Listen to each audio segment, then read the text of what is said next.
খুশি পেঁচা ওপরে ঘুরে ঘুরে উঠতে থাকে আর বাঘের মাথার উপর দিয়ে ট্যাং ট্যাং করে। ভোলা বাঘ রেগে চিৎকার করে, এই পেঁচা, তুই ওপরে কানের কাছে ঝাঁঝরাচ্ছিস কেন? প্রথমে তোকে আজ ধরেই খেয়ে ফেলবো। ভোলা বাঘ পেঁচাকে ধরার জন্য লাফ দেয়, কিন্তু পেঁচা হঠাৎ ঘুরে উড়ে যায় আর বাঘ গুহার দেওয়ালে ঠোক্কর খেয়ে গড়িয়ে পড়ে।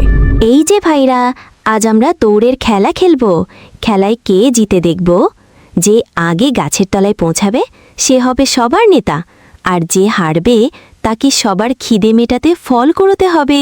তাহলে শুরু হোক দৌড়ের ধুমধুমার খেলা। 1, 2, 3, দৌড়াও রে দৌড়াও। জঙ্গলের এক কোনায় 3টি ছোট শিয়ালছানা লালু, ঝিকু, পুটুলি খেলাধুলা করতে করতে গভীর জঙ্গলের দিকে ঢুকে যায়। তারা এতটাই মজা করছিল যে বুঝতেই পারেনি তারা কোথায় চলে এসেছে। হঠাৎই গাছের পেছন থেকে বিশাল ভোলা বাঘ বেরিয়ে এসে গর্জে ওঠে। ওরে শিয়াল ছানারা, আজ তোদের শেষ দিন। আজ তোরা আমার ঝোল মাংস হবে। 3 শিয়ালছানা কান্নাকাটি করতে করতে জঙ্গলের গভীরের দিকে দৌড়াতে থাকে, আর পেঁচা তাদের উপর দিয়ে উড়ে সাহায্যের চেষ্টা করতে থাকে। শিয়াল ছানারা তোরা পালা, ভোলা বাঘ তোদের খেতে এসেছে। ছানারা দৌড়াতে দৌড়াতে ভয়ে দিশেহারা হয়ে পড়ে। হঠাৎ তারা একটা বড় গুহার সামনে এসে পড়ে। ভাইরা, আমরা ওই গুহার ভিতরে ঢুকি। ওখানে গেলে বাঘ আর আমাদের খুঁজে পাবে না। তারা জানত না সেই গুহাটাই আসলে ভোলা বাঘের নিজের বাসা। ভোলা বাঘ দূর থেকে দাঁত বের করে হাসে।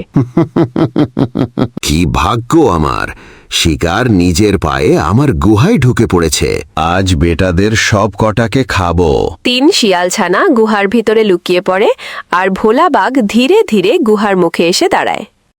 ভোলা বাঘ গুহার মুখে দাঁড়িয়ে বলে, আজ তোরা আমার পেট ভরাবি, তোদের দিয়ে মজার স্যুপ বানাবো। কিন্তু ছোট্ট পুটুলি ভয় না পেয়ে বলে, বাঘমামা, তুমি তো আমাদের খেয়েই ফেলবে। তার আগে আমাদের একটা শেষ ইচ্ছে পূরণ করো, তাতে তোমার পুণ্য হবে। হাহা, তোরা আমায় ফাঁকি দিতে চাইছিস? কোনো লাভ নাই। আমি তোদের মাংস খাবো, তারপর পাপ পুণ্যের হিসাব করব। না বাঘমামা, তুমি আমাদের মামা। তুমি এই ঘোর পাপ করবে তা তো হতে পারে না। মরার আগে সবারই শেষ ইচ্ছে পূরণ করতে হয়। বিশ্বাস না হলে তুমি আমার ভাইদের কাছে জিজ্ঞেস করো। অবশ্যই, হ্যাঁ, এটা ঘোর পাপ বাঘমামা। আচ্ছা, বলো কি শেষ ইচ্ছে? বাঘমামা, আগে আমাদের একটা ধাঁধার উত্তর দাও, তারপর না হয় তুমি আমাদের খাও। ধাঁধা? বাহ, এ তো মজার কথা। বল দেখি ধাঁধাটা। শুনুন, যে জলে ডুবে সে তেষ্টা পায় না, যে তেষ্টা পায় সে ডোবে না। এটা কি? ভোলা বাঘ ভেবেচিন্তে মাথা ঘামাতে থাকে, কিন্তু কিছুতেই উত্তর পায় না। ভোলা বাঘ রেগে চিৎকার করে, তোরা আমাকে ধোঁকা দিচ্ছিস। ধাঁধার উত্তর পরে দিব, আগে তোরা এই প্যাঁচাটারে থামতে বল। খুশি পেঁচা ওপরে ঘুরে ঘুরে উঠতে থাকে আর বাঘের মাথার উপর দিয়ে ট্যাং ট্যাং করে। ভোলা বাঘ রেগে চিৎকার করে, এই পেঁচা, তুই ওপরে কানের কাছে ঝাঁঝরাচ্ছিস কেন? প্রথমে তোকে আজ ধরেই খেয়ে ফেলবো। ভোলা বাঘ পেঁচাকে ধরার জন্য লাফ দেয়, কিন্তু পেঁচা হঠাৎ ঘুরে উড়ে যায় আর বাঘ গুহার দেওয়ালে ঠোক্কর খেয়ে গড়িয়ে পড়ে। এই সুযোগে লালু, ঝিকু, পুটুলি গুহা থেকে দৌড়ে বেরিয়ে পড়ে। ভোলা বাঘ মাটিতে পড়ে শুয়ে হেঁচকি তুলে বলে, এই রে, এই ধাঁধার উত্তরটা কি ছিল নে? পেঁচা ওপরে থেকে মুচকি হেসে বলে, উত্তর জাহাজ আর মাছি। ভোলা বাঘ লজ্জায় মাথা নিচু করে বসে পড়ে।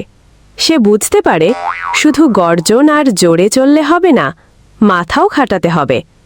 শিয়াল ছানারা দূর থেকে বলে, বাঘমামা, শুধু গর্জন করলে হবে না, বুদ্ধিও শিখতে হয়।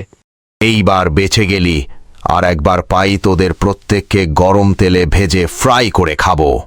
এই বলে ভোলা বাঘ লজ্জায় গুহার ভেতরে ঢুকে পড়ে। পরের বার তোরা আমারে আর বোকা বানাতে পারবি না। 3 শিয়াল ছানা হাসতে হাসতে মায়ের কাছে ফিরে যায়। বনে সবাই বলাবলি করে, শিয়ালের বুদ্ধির কাছে হার মেনেছে ভোলা বাঘ। বন্ধুরা, গল্পটি যদি ভালো লেগে থাকে চ্যানেলটি সাবস্ক্রাইব করে বেল আইকনটি অন করে দিন। আর হ্যাঁ, কে কোথা থেকে গল্পটি দেখছেন কমেন্ট করে জানিয়ে দিন। ধন্যবাদ।